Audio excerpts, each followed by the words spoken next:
real quick, she'll introduce herself, tell us what she's all about, why we're here. Remember, this is like a thing where you get to ask questions too. So if you have a question while we're going, throw a shoe at me or raise your hand or do something to get my attention. Cool beans? Okay, go ahead. Hi, Morgan. Yeah, hi, Josh. Thanks, everyone. Those were great pitches. My name is Morgan Marie, and I help you share your story so you can reach your people. And I really mean it when I say you, especially as small business owners. You're a critical part of the business that you run. And oftentimes I find that we take ourselves out of it. Or we've been taught to disconnect our personal stories from our professional stories when people really crave the exact opposite. Because people sell people. And the more you share your story, the more you'll find connection. And so today, I'm really excited to dive into that and explore how that can be meaningful to you. What Josh just said, I want to double down on. Ask questions. Stop me, pause me, make this helpful to you. That's the intention of Business Brews, is that this is valuable to you when you leave here. There's something actionable, tangible for you, but help me help you in that way. Deal? All right, so Morgan and I were actually texting about this yesterday afternoon, evening, and I said, hey, do you have any questions you want me to ask? She said, no, what do you normally ask? And I said, well, normally the guests coming has, well, I'm here to talk about this or that. And I try to get them to explain what that means to us. Like, what is that supposed to mean to us? And I said, so I'm going to ask you to define storytelling. And she made fun of me as if we wouldn't all know what storytelling means. But I pushed back and I said, but in a business context, like, what does that actually mean? Yeah. Are we supposed to tell everything from birth till now? What does storytelling mean in this context as it relates to us in our business or our professional life? Great question. Sharing your lived experiences to connect with your people. Your everyday experiences. People often get hung up, and Josh and I talked about this when we were titling today, on your story. And we all feel like it has to be this one big story, that if we haven't experienced something or if we don't articulate it in the perfect way, that it won't land. And it's actually your everyday lived experiences, the lived experience you're going through right now on your timeline every day that your people are interested in. It's the things that you're probably not thinking of that are stories. We heard Jill earlier say, by day I'm a CPA, by night I'm a mom, right? That's contextually helpful. It's likely that you remembered that from Jill today. Am I right? There's a difference when we connect our personal to our professional. Who else from today, this is not no right or wrong, who else's pitch do you remember today?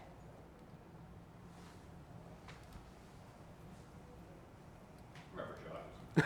It's fantastic. Why? Because it's Josh? Yeah, I've heard it about 1,000 times. Great point. They used to say in marketing, it's the rule of 7. It takes 7 times. It's now over 100.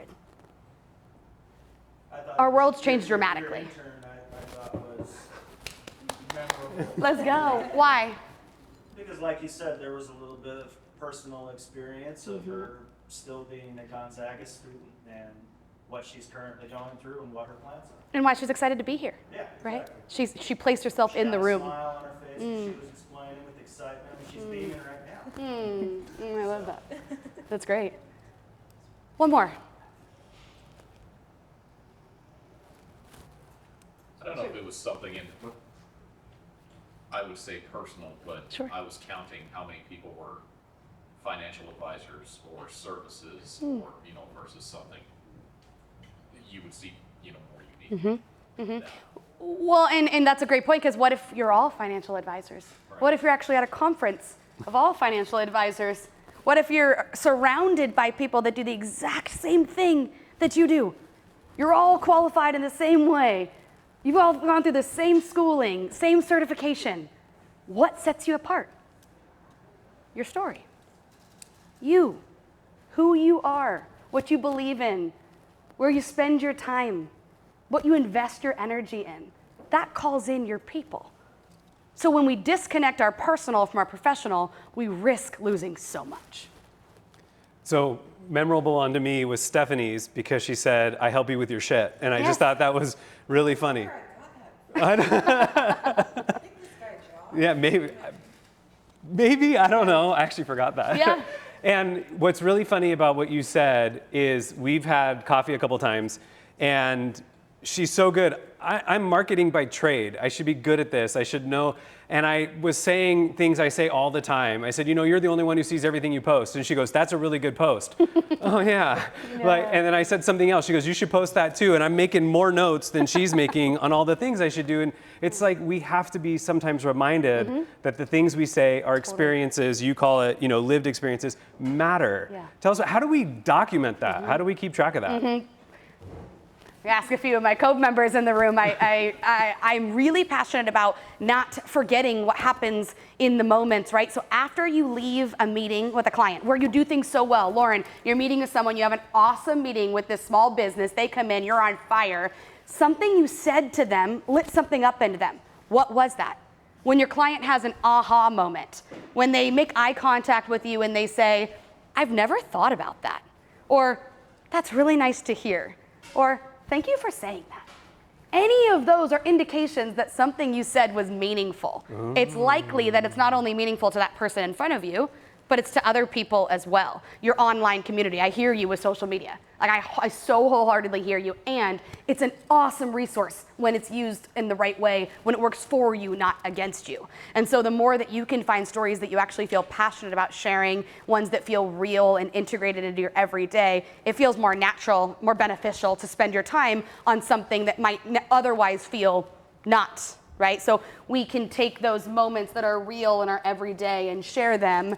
I often work with clients they often say, who in this room, if I were to meet with you and I start asking and you're gonna be like, I don't have a story. Raise your hand. Who would say, I don't have a story? Right? More often than not, that's the response. And I love to ask just a few questions, hear a response like like you said you're writing down. I go, that's a story. Yeah. And they go, that's not a story. That's not interesting enough. But that's your own interpretation. And stories really aren't for you. They're intended to build connections with others. I didn't invent storytelling. The Bible is a collection of stories. When you were younger, the person that you would gravitate towards at the end of the night, you wanted them to read you a bedtime story. Your favorite person at a Thanksgiving dinner table is a really good storyteller. So I'm encouraging us all to find these moments and then share them. It's your everyday lived experiences that you're having in those aha moments, if you will. That's how I pulled that out of you. I just was like, Josh, there's something good. They're really good there. And we discredit ourselves all the time. All the time. You said something, you didn't say it this way, but you said basically interesting isn't up to us. So how do we get past maybe that roadblock that I don't think I'm interesting, or maybe what I have to say isn't valuable, and how do we start figuring out what people do find interesting? Practice sharing. Open your mouth and try to talk and share the story, right? It's oftentimes the stories that we believe are the stories that we will live. So if you believe that you are afraid of public speaking, that elevator pitches are the worst, that networking is always the same, and you go into it with that mentality, literally living that story, believing that story, you'll continue in that way. Or we rewrite the story and we say, what would it look like if I showed up today with an intention for my pitch? I knew who I was speaking to, and then I knew what I was going to say. Now I'm armed with confidence because I know that I can be helpful. All of you can be helpful to someone else here in this room. Do you believe that? Fantastic. So you show up in this room and you say, I can be helpful here. Now your pitch has a different tone. Now your pitch thinks, who's in this room and who can I be helpful to? And what story would provide evidence that I can be helpful in that way? And so it's not, yes, I love that it's not necessarily up to you. It's let other people continue to share with you what's helpful to them, what's meaningful to them. And if you're new in business, it's that beginning iteration that is so critical that you just keep practicing and sharing. I think it was a few months ago at Business Brews actually that we encouraged over the summer people to go to barbecues with your friends and family and just start talking about the business that you run and what you do, just to get responses, just to see whether or not the way that you pitched it or shared it resonated. And so practice is my easiest answer. Let me just hear you. Let me just start to believe that you do. And if you do, that fundamental belief, then it steps into confidence of sharing.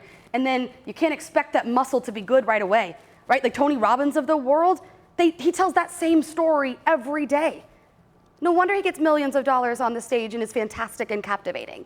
You would be too if you felt armed with confidence and continued to share that story and knew the people you were speaking to and shared it with that. I say that all the time, that our friends and family should be our best first customers. And if we're not telling, we're reluctant because we're like, oh, I don't want to, wear them out, or they're my friends. But they should be, and you should be practicing your pitch on them so that you can get it right and figure it out, especially if you're more inclined to be introverted or if you don't think your story matters or anything like that, right? Yeah, work it out with them. Yeah, and I really want to go back to when you say elevator pitch, that pitch can change for the room that you're in. That's the being intentional part about thinking about who you're speaking to, right? Today on purpose, I said I help you share your stories so you can reach your people, because that's applicable to every one of you. I work with a lot of small business owners, female entrepreneurs. It looks different when I speak to them. It says that same thing, it's still true, but I speak to them through my own lived experience of being a small business owner, being a female entrepreneur, knowing what some of those journeys looks like, and I share a little bit about that, builds rapport. Now, if someone does the same thing that I do, they now feel connected to me because I've shared something, which people love to share. People love to talk about themselves, right? An elevator pitch should only be, it's so true. Yeah, oh yeah. Elevator pitch should really only be what it was today, 20, 30 seconds. The reason it was named in the way that it was is you have X amount of floors, X amount of time, and then you get off and you say, nice to meet you, to be continued. Where do we go from here? Do we exchange business cards? Do we shake hands? Do we get connected on social? It's never the full story, but we often get really wrapped up in feeling like it has to be this full, perfect wrap story. It's just an invitation. It's enough to get them to remember you and want to go up and ask, what's it like to be a Zag? Do you love it? You wouldn't have known that if she hadn't have said that. I love Gonzaga basketball. Cool, now you're talking about basketball. It has nothing likely to do with your business, but you've built a connection that will continue to build, because people do business with people they like, know, and trust.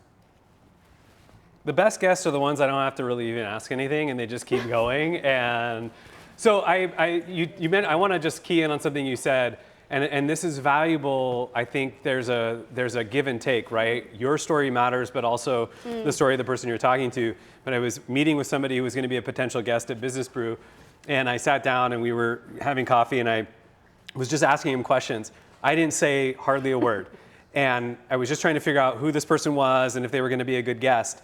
I literally didn't say anything but a question. And at the end he goes, you know what? I think this is gonna work. You seem to really get me, and I really like who you are and everything about you. And I was like, dude, I didn't say anything. But I asked him questions and I showed an interest, and I think that also is what matters, Absolutely. right? Being interested in the people is memorable. Absolutely. Right? So you feel that way, right? Yeah. When someone makes eye contact with you, leans in, Yeah. wants to know more, it shifts everything. People feel, yes, go ahead, please. Oh wait, now you got to pass the mic. Oh, yeah, Where wait, did this- the waitlist We got to mic. be, the YouTube people will care. So I have watermarked in my curricula vitae, I have professionally personal and personally professional. And I like words, I like those words and saying them in both directions. And yet you had talked about, you had put it in the context of social media, of when that works for you, different than working against you. So how do you boundary that? Like what's your advice on boundarying that? On personal and professional content-wise on social, or? Well, just in,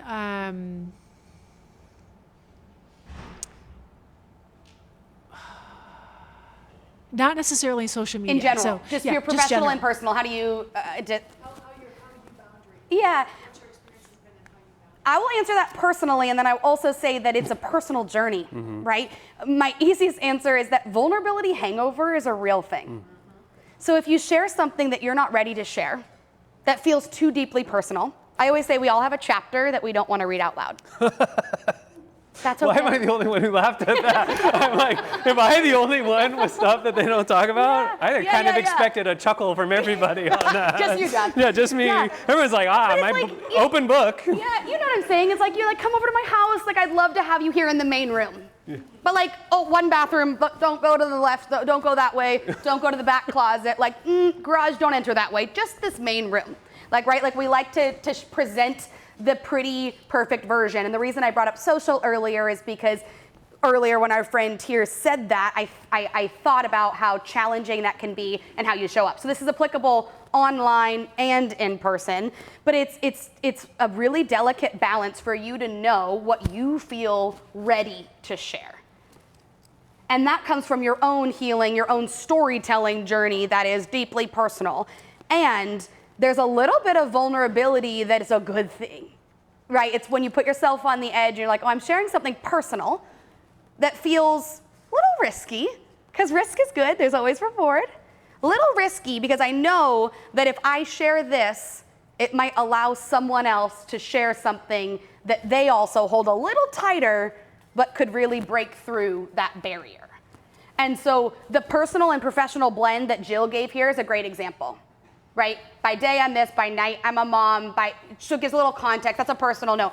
If she was in front of or had more time in that way, I would love to see her continue on that story and back it with 30 more seconds of what that personal side of her life is like. And maybe she could even tie it back to why being organized as a CPA, gosh, she gets good practice at home as a mom, running to and from, knows how to manage a spreadsheet, knows exactly, has to manage a lot. So a lot of our personal life impacts how we show up professionally too. A lot of your gifts as a mom, sister, friend, brother, boyfriend, girlfriend, you name it, those gifts are gifts in business too. And so I just believe that we've been taught to disconnect our personal from our professional. And so if we can find the right alignment for ourselves and practice, it's always gonna come back to practicing how it sounds and feels, you'll know if you've shared too much. You'll have that feeling when you drive home and it'll be like, oh, okay. You know, and then you'll remedy what that looks like and know for the next time, but you won't know until you run up against that, I guess, boundary or barrier, if you will, to know if you share too much. But I would say confidently that you don't share enough. All right, so I love the question around how do we draw that boundary around what we're ready or comfortable sharing, but let's flip it. How do I know when I've not me, I might be totally comfortable talking about that chapter that no one else talks about, but how do I know I've overshared that and I've made the other person uncomfortable? You'll know. But I mean, how do I know I'll know, but how do I get ready for that? How do I know beforehand, or like what are the rules around that? Like maybe not everybody's ready to receive. Okay, we got to get the mic over to Chris. But while we're doing that, what do you got? How you know and what you can say is something along the lines of, this is my journey, I share it in hopes that it's helpful. I share it because I find purpose in why I have this passion for the work that I'm doing, and explain your why. But that's gonna be a critical thing, because if you know why you're sharing it, you'll likely be able to land the connection better to the person in front of you. You'll never be able to fully know, because you don't know their lived experience and whether or not that's gonna bring up something for them on their timeline. But so I think you're gonna have to know in that moment. I don't know that Chris might have a better answer. Well, you can frame it too. You could say, can I share something really personal, right? I guess you could always just like tee it up. Sure. Yeah. Sure. All right, jump in. Well, I was wondering, is this fitting in the realm around emotional IQ? And do I have enough emotional IQ to reflect after the stuff? Ooh. And how do I know when I'm not sounding arrogant and things like that? And that's, how do you practice that? And how do, you know, if you're on the spectrum, you'll never. That might be a different business brew, right? And that's actually a really good topic, right? Yeah. Well, emotional intelligence is really deeply connected to business, because what I would also refer to that as is self-other regulation. And so how do you determine when you're in a conversation with someone else, is this mutually beneficial? Are we rocking in this together? A conversation is two ways. It's a tango. Okay, Let's go.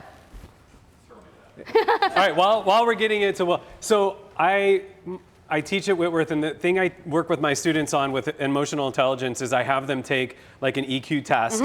And of course, you're gonna be really kind to yourself. And then I say, now you have to take that to a partner, a loved one, a family member, and ask them if that matches. And the feedback they get is wild. Oh, I believe it. So the first thing is to try to assess yourself and then ask somebody if that matches. And then you might find some of your blind spots. Go ahead, Will.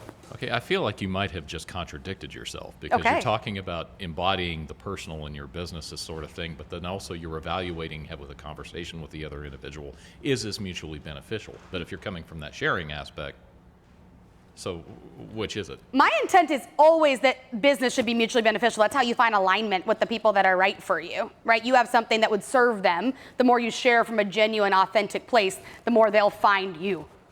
The more that you find yourself feel like deeply connected to your work and your why. You rocked it with your pitch earlier. You know, it's like the fitness and nutrition. You obviously found I love to eat and I love to work out. That's why I did this. Your right people also feel that way. They're like, oh yeah, I want to barbell workout and eat dumplings while I'm doing it, right? Like that is relatable to your person. And the more, so then you could even take us further than that. Why'd you create that? Well, because that gym didn't exist. What you created didn't exist. Often entrepreneurs create something we find a need in. So that's that personal side. It's mutually beneficial. All business should feel mutually beneficial. That's when you send an invoice, you don't even think twice about it. You're like, yep. Versus, you know, you send the ones and you're like, right? There's a different feeling. So I don't intend to contradict myself by any means. I do believe that business should be mutually beneficial and there should have that alignment. And when you're sharing stories, when I said it's not about you, it's like you're sharing from a space because you know that your journey has gotten you to where you are, your lived experience, your timeline, something on your timeline made you create said business, show up to said meeting, be here at this networking event, and you can find alignment with someone else by sharing your journey. That's where it becomes mutually beneficial, not forced. I still contradict myself? Yeah. All right, so, no, go ahead. Do you want to keep going or are we good? No, if he Okay. feels complete, I do too. Okay, so Sweet. you said something really, really early on, and I want to again double back to that. You said if you're in a room with financial advisors and we're all good at the same thing, and you're a digital marketer, was it you? And we both are in that space, and I think there might be a couple other people. Yeah. So what you're kind of talking about from the business perspective is like, you know, unique value proposition or something, you know, but let's talk through that. How do I start to differentiate myself when I am in a room that maybe we're all in the, you know, it's a conference or a trade show, and I do need to start to differentiate that.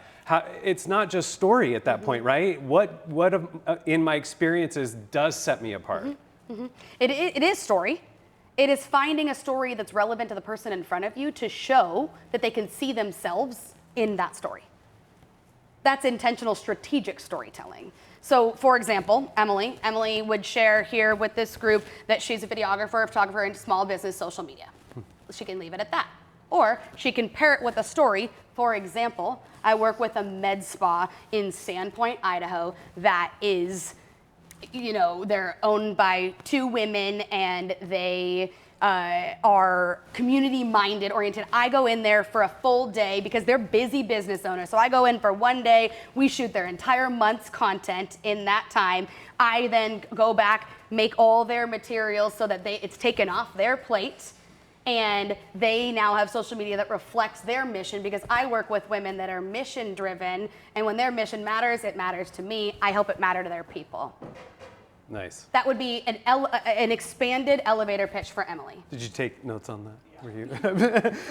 Morgan and I worked. Okay, I was like, These two get a lot of time with me, unfortunately, so for their sake. But that's why I can speak to that. I could do it for Sarah as well. Yeah. You know, I could do it for Jill in that way and expand. I could do it for you in that sense. But you all can do it for yourselves if you really think about the model of, it's like a three-pronged approach. The first is an I believe or an I am statement. Whatever room you're in, wherever you are, if you can stand firm in the belief of the first sentence of who you are, I own a boba shop in downtown Spokane because you love boba? Yeah, because why? What would you finish that sentence with? I love tea. Because I love tea. What do you love about tea or boba? Why those? It's fun, it's sweet, it's a treat. Cute, love it. Is that something that you've done for a really long time? About 5 years. Okay. When did you think you wanted to start your boba company? Well, my sister started it, and I was trying to switch careers, Fantastic. What do you guys do different than another boba shop? We brew real tea and we are using real fruit puree and things like that. Why would real matter to you? I think it just tastes better to me. Yeah, and to your clients, right? What we But just learned. yeah, it just tastes better is the thing, There you right? go. Yeah. We just learned. You guys also allow customers to customize the sweetness. Oh. We're just workshopping this right now. Let's go. Are you writing this down now? But so I just asked a few more questions. Those were targeted questions about why it matters to her, what's different about them, why would somebody care, what sets you apart. We're talking about boba tea, but there's a way to make boba tea unique to the person next to them, and why? And then one of your customers just told you. That's gold. That's one of your customers that just said, you make me feel special because I can customize my sweetness. There's your differentiator. But get brave to ask. Ask your people, what do you love working about me with, right? What makes me different? How have I helped you? Ask really good questions for testimonials. Don't just text them, my realtor friend, what's it like working with me? What about the transaction process became easier with me on your team? What was the hardest part about the transaction that I helped you through? The response you're gonna get is gonna shock you. It's gonna sell you for you. It's gonna go, had I not had Josh, I would never have gotten to this point. Had I not hired Josh in Tinderbox Marketing, I would never have reached $1 million client. What? Boom. You know, but like you have to ask other people good targeted questions for them to share your story for you and with you. Can I add one more thing to that maybe isn't testimonial, Yes. but is something you should do, is ask the hard question, what could I have done differently? Sure. There's always room for improvement. Always. Yeah. That's absolutely. All right, so can we have a similar conversation but something different? Yes. How'd you get into this, dude? I mean, How far maybe not back you everybody. want to go? I mean, Yeah. maybe not everybody knows where you picked all this up. Like, Yeah. how you have a really fun story about this. I was raised by a fantastic storyteller. My dad is the dad that I described, the person at the dinner table that everyone wants to sit next to. I watched him captivate people from a very young age, and so I got curious. When I was really young, I would go over to friends' houses, and I would never make it back to my friend's room. I would end up in the kitchen talking to their parents, asking questions, getting curious. My nickname at a young age became Curious George, and that never stopped. When I went to Gonzaga on a leadership scholarship, brought me up here to Spokane, and changed everything for me. Allowed me to rewrite my story, start a new chapter. There are chapters that I scooted over right then. If you and I ever get personal time, or if you meet me in a different space, or if you're in the Cove, you'll know deeper parts of my story that really had that cresting overview. But then I really got curious about people. I loved the city of Spokane, allowed me to explore, led me to an internship at KHQ, which then led me to become a reporter here in Spokane. A reluctant reporter. I was, yeah. I walked backwards into news. I was in a speech writing and delivery class my junior year at Gonzaga, and Stephanie Vigil, who was an anchor at KHQ long time, came into our class and asked us to give our elevator pitches, to which the entire room went, and I was like, right? Because I had given tours of the school and had practiced. Not that it was perfect, but I kind of knew what to say. So I rattled off a few things about myself, and she said, "You looking for an internship?" And at the time, you say yes, right? You just say yes, and you lean in. And I became an intern actually upstairs in the sales and advertising department, not even in the newsroom. But I remember being really curious about what was happening down in the newsroom. And like when breaking news would happen, I'm like, ooh, whoa, what? But I also remember it being incredibly chaotic. Like the most dysfunctional communication of a main communication space, right? It's like wild to watch what happens in a newsroom. Yeah, they're supposed to be good at it, but they're not. Josh and I can speak about, that's another business, Bruce. Yeah. And well, it's chaos. It's organized chaos. And in that, I learned that I actually kind of liked that. I was like, I think I can be helpful here. I do well under pressure. There's something here, and I loved stories. I just didn't know exactly how and what that would look like. So to Josh's point, I did reluctantly-ish step into news. My first day on air was, I wasn't a reporter, I was on the assignment desk at the time. I don't know if that's worth our time going into, but I ended up on air and then signed a contract rapidly after that, and then stayed here at KHQ for a few years, but really learned that news was not my path.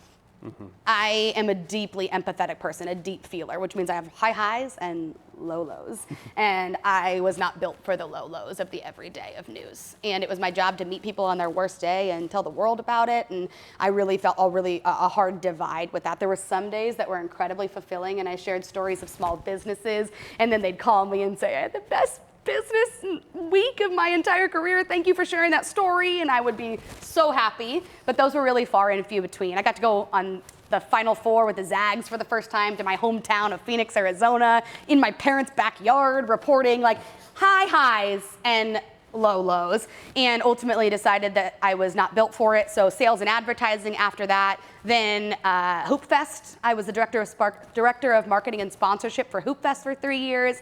Loved that, learned to sell stories and share stories in that as well. Sponsorship is all about sharing stories. It's how do your dollars show themselves here and connect and create alignment. And so asking good questions and pitches to get creative. And then I learned that all you have to really do is tell them that Kevin Durant came and that the city shuts down for the city of basketball. And people are like, what?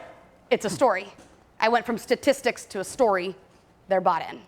And I was like, oh, I think I'm really onto something here. And then COVID happened and shifted a lot for a lot of us. And I launched a coaching and consulting business in 2020, as anyone would during the middle of a pandemic.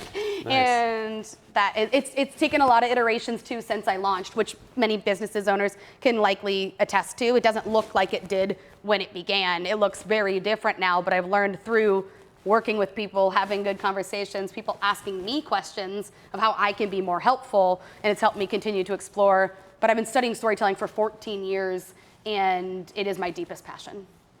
Outside of storytelling, I'm assuming it might be your biggest takeaway. What was your other biggest takeaway from working in news as it relates to the conversation we're having here?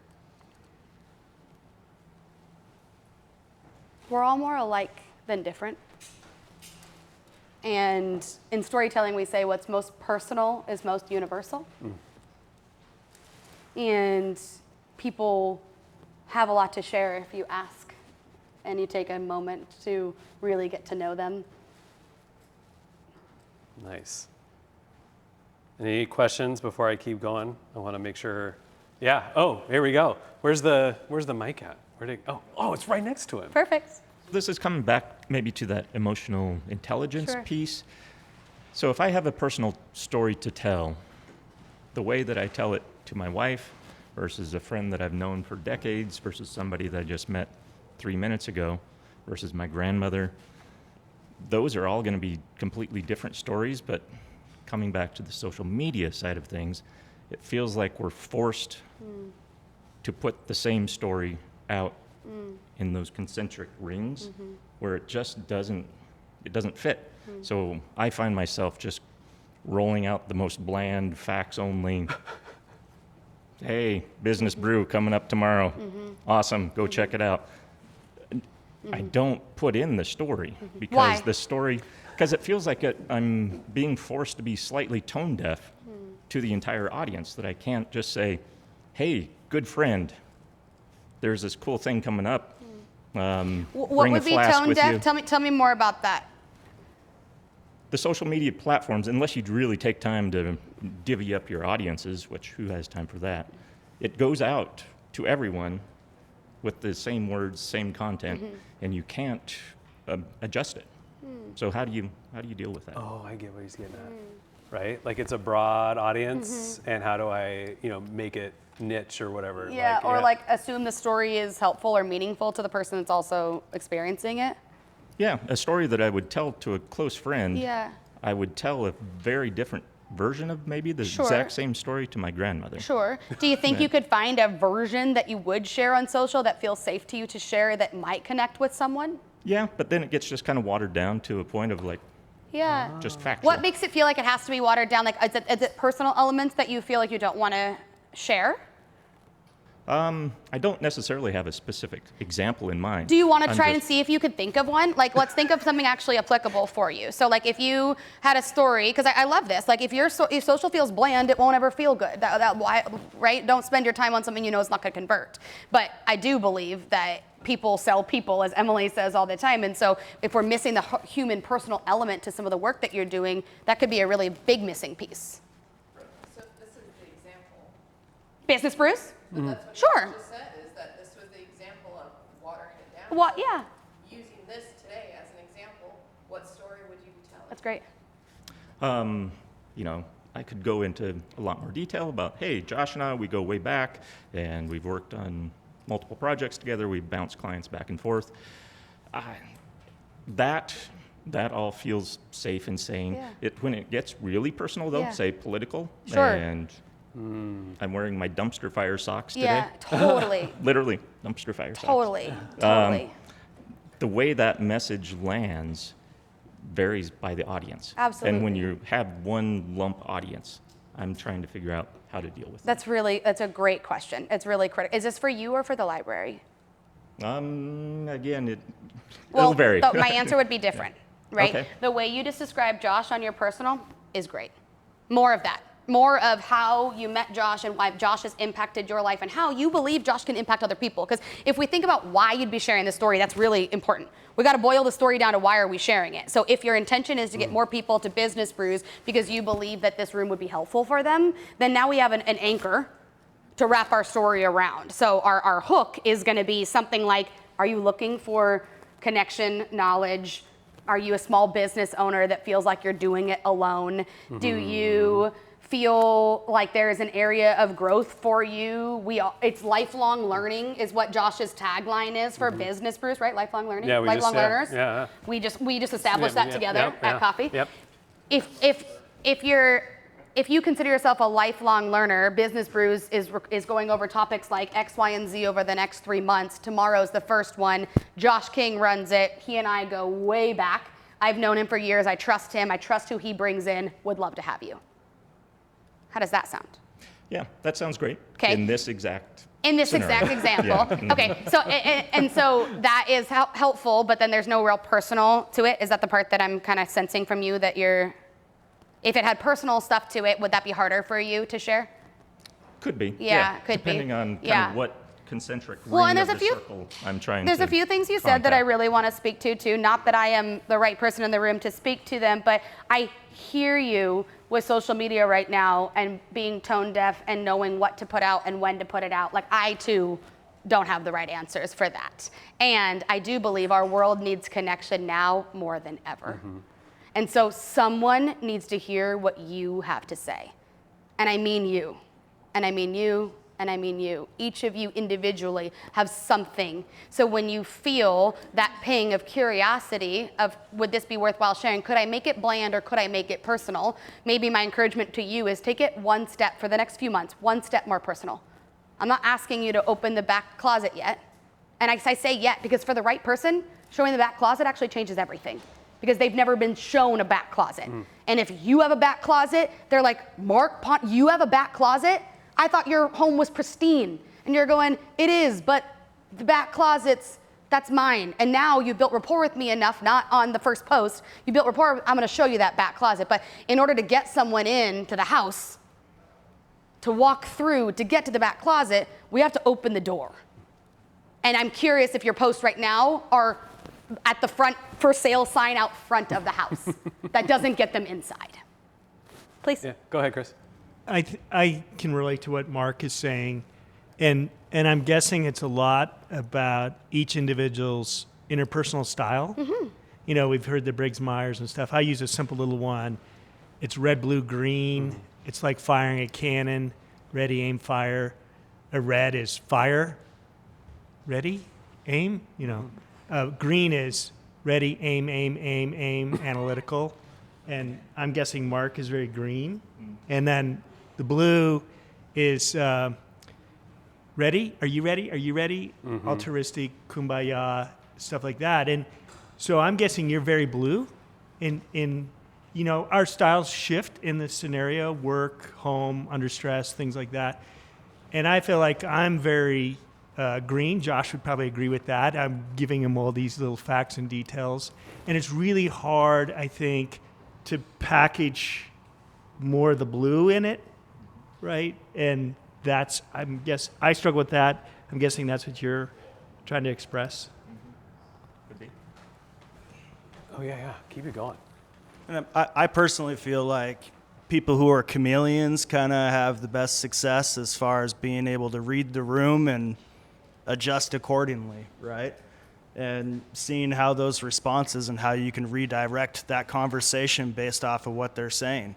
So, sometimes, like when I went on vacation to the Oregon coast, I was asked 3 times what I do, just out of the blue by people.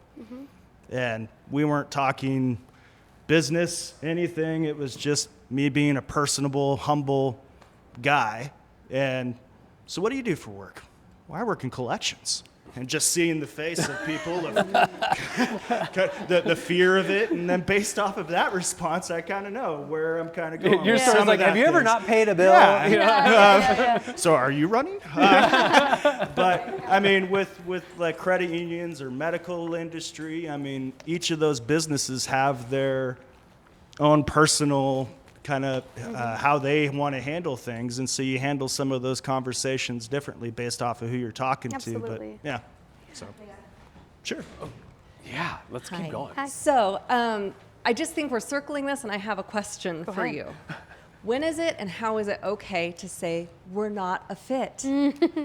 Well, before you do that, I want to say, and Mark, you're in a tricky situation because you're employed by, the library, and there is a clear challenge with if you get too personal, you may or may not jeopardize your position, your job, and I hear that. For anybody else who's operating your own thing, you have permission to not be for everybody, right? Especially online. And I'm not saying be abusive or rude, but if you have opinions, and Stephanie's doing a really good job of this, we're gonna burn bridges, I have the matches, I love her poster on that. You're not for everybody, and it's okay, right? And I'm not saying be offensive or rude or whatever, but be you and be authentic, and just be okay with some people going, you know what, that's not for me, unsubscribe, right? All right, so now jump in and do Angela's. Yeah, I'm not sure I can answer that any better. I would double down on it, and I would say that is true. It's a hard lesson to learn.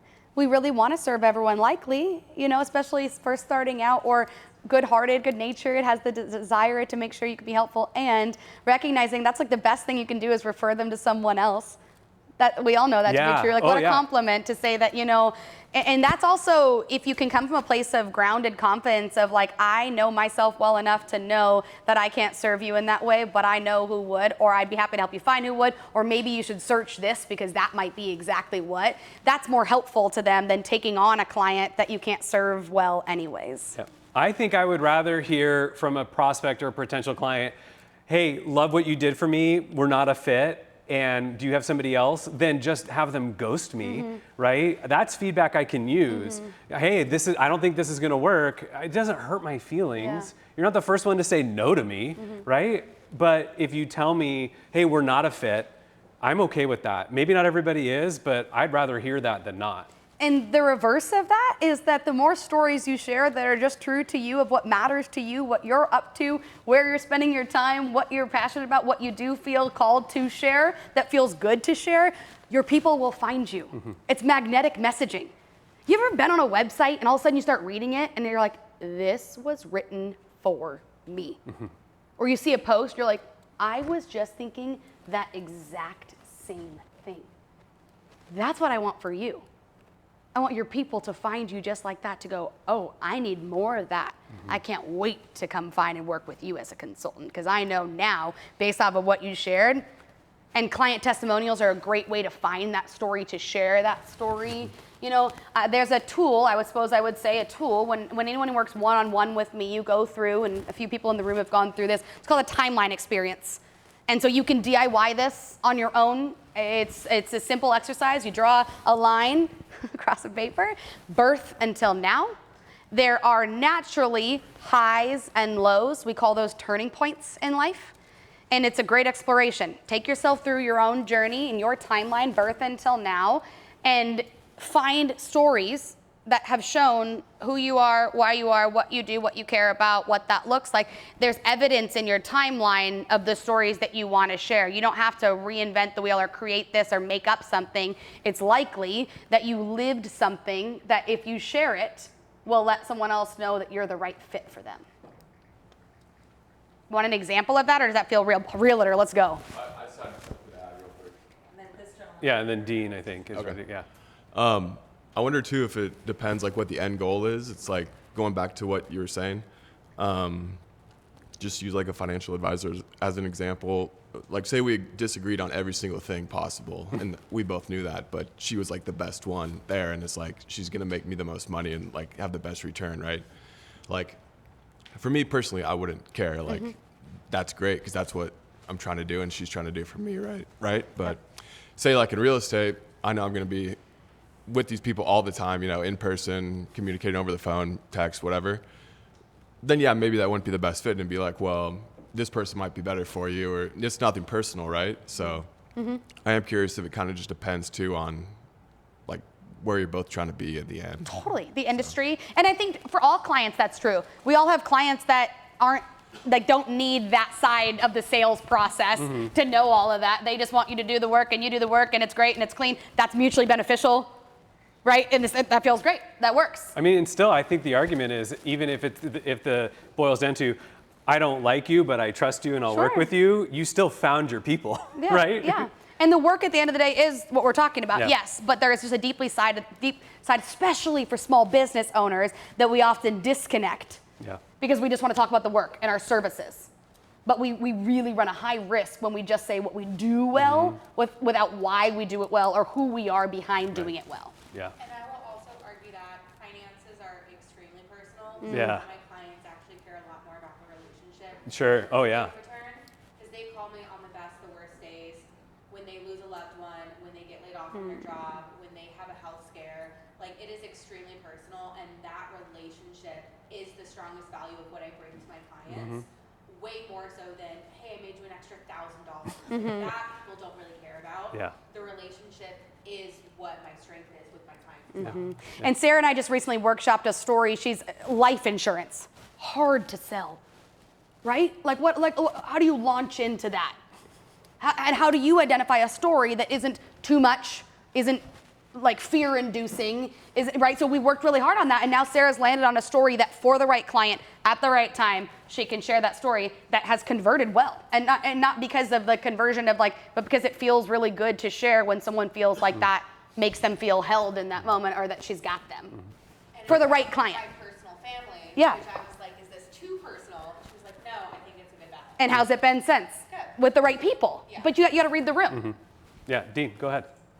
My question kind of relates to reading the room, and at some point, in the discussion today, there was mention about how people like to talk about themselves, and so I'm curious, how within an elevator pitch, how within your storytelling, you integrate your story by asking questions of the person, letting them tell about themselves, and then Jeez, dude. Yeah. making your story kind of fit within the context of their own story, their own life. So good. Earlier, I think I mentioned there's a three-pronged approach. I think I stopped at the first one. So three-pronged, Yeah. right? Yes. I guessed on the rest of them. I was like, oh, here's What two. are they, Josh? I don't know. I said, yeah. No, go ahead. I'll see if I got it right. Yeah. So my three prongs. Yeah. Thank you. I'm blonde. Okay, it's natural. Oh. So the first is that I believe I am. No matter what room you're in, you can stand in that confidence. The second is the targeted. Depending on who you're speaking to, you tailor it to them, right? So we pair that second. The third is a question or a call to action. So we want to be mindful of what are we trying to get. All of us likely today didn't come in with a really clear goal. It would change so much for us if we did come in with a really clear goal. Is there anything that you're looking for right now in the room, in life, in business? Yeah, I'm looking for additional clients. Additional clients. projects. Sweet. What do you do? I work in project management and construction management. Okay. Who do you love working with? I love working with intelligent clients who like to ask questions, but also look to me as a professional resource with expertise in construction project management. What's your expertise? Project management, construction management. And what engineering. about that? Do you just rock? The details. The details. The details. Why? Have that always been a thing for you? Yeah, it has always Like been. if we were to do a timeline experience together, it's likely that when you were a kid, like what did you love to play with or do or spend time on? Building things. Totally. Yeah. Okay, so if we were working together, I would likely grab that part of your timeline, and I would say since a very young age, I have loved to build things, and I'm detail oriented. And so you're starting to build this rapport with the person, and you say, you know, back when I was X year, and we'll go find like a distinct moment that feels really crisp to share. Then you come out of that. Now I'm a project manager. I love working with people that ask really good questions, right? So now you're bringing in who you want to work with. So you've taken that and you've tailored it a little bit to them. And if there's someone here in this room, you ask that invitation. Do you know anyone that would be helpful for? Or can you think of anyone that would look like? Or do you know, does that resonate with you at all? Does that help? Does that enlighten? Does that make you think of anything? Does that any open-ended question at the end that allows you to actually seek out that next version of the relationship, right? It's a continuation of the relationship there. So that question, anything, which one felt best to you right now? What would feel good to you coming out of that? Coming out of Out of your pitch, right? I'm detail-oriented. I've been that was at a young age. I loved, building things when I was younger. Now I employ that in my everyday work as a project manager, and I'm looking for, or I'm curious of more people. Like who would you be in this room? Who could someone help you connect with? Well, Heather gave a great kind of alignment, or more so testimonial of, her experience of having worked with a project manager. So, I mean, to me, that was a great connection. Perfect. As far as Because I don't like the details. This is what I told him. And you can even say that. Sometimes I find that people don't love the details. I handle all of them. Right? The more that you can make yourself unique and valuable. Project manager doesn't tell me enough. Realtor definitely doesn't tell me enough. In fact, as soon as you say realtor, I think a story. I know a story about that. I work with a lot of realtors. That's why I say that and kind of call you out on that. There's a different way to say realtor right away because they shut off. Project manager, what does that really mean? You make it real for them. I'm passionate about the details. I've been that way since I was a young age. I love to ask really good questions. I love to work with people that ask the good questions. Make it real, right? But then that call to action at the end, depending on who you're with. I mean, this was great. She says, I don't love the details. Then what's next for you? Like say that this was part of that, you were networking. What's next for you to say? She's like, I don't love the details. You say, how can I help you with that? Yeah. Do you have other great, needs I'm the coming guy up? for you. What's the best way for us to connect after this? Yeah. But you put that out there. Because if you just say, I'm a project manager, I love details. Or what do you do? And then they're like, shit, I hate saying what I do. I'm a realtor.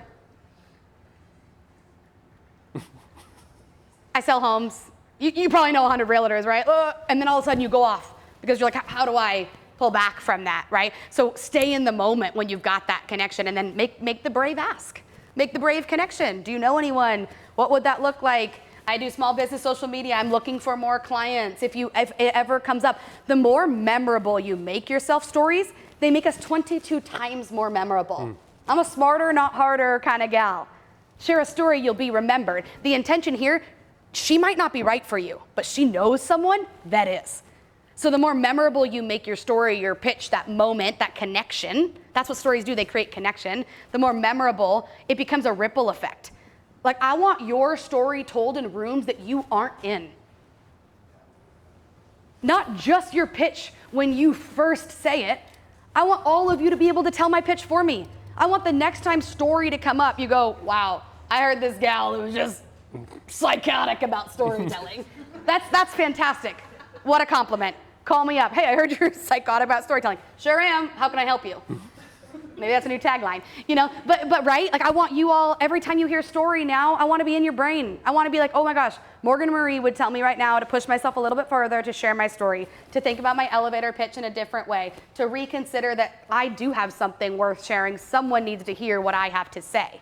Like I loved orthodontists. Like that was fascinating to me that you're here. I love that you're here networking. Do you want braces on all these people's kids? You'd love to see them. Yeah. Thank you. Thank you so much. But I love that you're here because just saying an orthodontist likely isn't enough for me to convert to Josh Johnson Orthodontics. I kind of remember it, right? And I kind of remember I met this guy, but if Jill's got 2 kids in elementary school, middle school, perfect age, right? You run the risk of not creating a rapport with her in here. She's mutually minded. She knows Josh. She cares about things that you might care about, but you gotta find those things. And so your pitch allows for that conversation. When you go to a networking event, have an intention and think, who's here and how could I share with them that I wanna make their kids have beautiful smiles? The way you said that, actually beautiful. You know, it's not about the braces, it's about what happens after the braces. It's what braces do for you. It's the confidence they give to you. It's the rest of your life, it's health. It's more than the braces. But if you just say I'm Josh Johnson, orthodontics, and I'm not dogging on you, right? But like, have you heard yourself? You can take it. At other events, you've done that, right? We all have, and we leave it just at that. I'm a project manager, and we hope that somehow someone remembers to go get boba from me. But you'll remember to go get boba from her now because I've continued to come back to it. When you walk through Riverfront Park, you're gonna think, she makes customized boba. I can get it less sweet there. She makes real ingredients. I feel comfortable taking my kids there.